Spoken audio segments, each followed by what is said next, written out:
పంచ మహాపురుష యోగాల్లో రుచిక మహాపురుష యోగం ఒకటి. ఏదైనా రాశికి కుజుడు 1, 4, 7, 10 స్థానాల్లో ఉచ్చ స్వక్షేత్రాల్లో సంచారం చేస్తున్నప్పుడు రుచిక మహాపురుష యోగం కలుగుతుంది. ఈ యోగం వల్ల 4 రాసుల వారు దాదాపు ప్రతి విషయంలోనూ ఉన్నత స్థానానికి వెళ్ళడం జరుగుతుంది. ఈ నెల జనవరి 16 నుంచి ఫిబ్రవరి 23 వరకు కుజగ్రహం తన ఉచ్చక్షేత్రమైన మకర రాశిలో సంచారం చేస్తున్నందువల్ల 4 రాసుల వారికి రుచిక మహాపురుష యోగం కలిగింది. ఈ యోగం మేషం, కర్కాటకం, తుల, మకర రాశులకు ఏర్పడింది.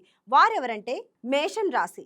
రాశ్యాధిపతి కుజుడు ఈ రాశికి దశమ కేంద్రంలో ఉచ్చపడుతున్నందువల్ల ఈ రాశి వారికి రుచిక మహాపురుష యోగం పట్టింది.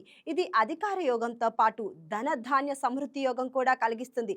విదేశాల్లో సంపాదించుకోవడానికి అవకాశం కలుగుతుంది.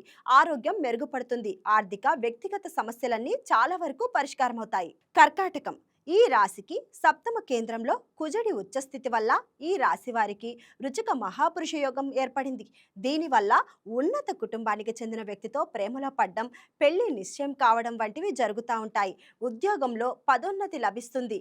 ఒక సంస్థకు ఆధిపత్యం వహించే అవకాశం కూడా ఉంది. నిరుద్యోగులకు విదేశీ ఆఫర్లు అందుతాయి. తులరాశి ఈ రాశికి చతుర్థ కేంద్రంలో కుజుడు ఉచ్చపట్టడం వల్ల ఈ రాశి వారికి రుచక యోగం ఏర్పడింది. దీనివల్ల గృహ వాహనాలు కలుగుతాయి. ఆస్తిపాస్తులు సమకూరుతాయి. ఆస్తి వివాదాలు, కోర్టు కేసులు అనుకూలంగా పరిష్కారమవుతాయి. ఉద్యోగంలో హోదా పెరుగుతుంది.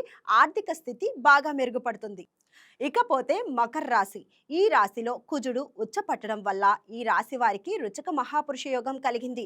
దీనివల్ల రాజయోగాలు పడతాయి. రాజపూజలు కలుగుతాయి. గృహ వాహన యోగాలు పట్టే అవకాశం ఉంది. సమాజంలో ఒక ప్రముఖుడిగా చలామణి సూచనలున్నాయి. ఆస్తి వివాదం పరిష్కారం కావడం, ఆస్తి విలువ పెరగడం, ఆస్తి సంక్రమించడం వంటివి జరిగే అవకాశం ఉంది.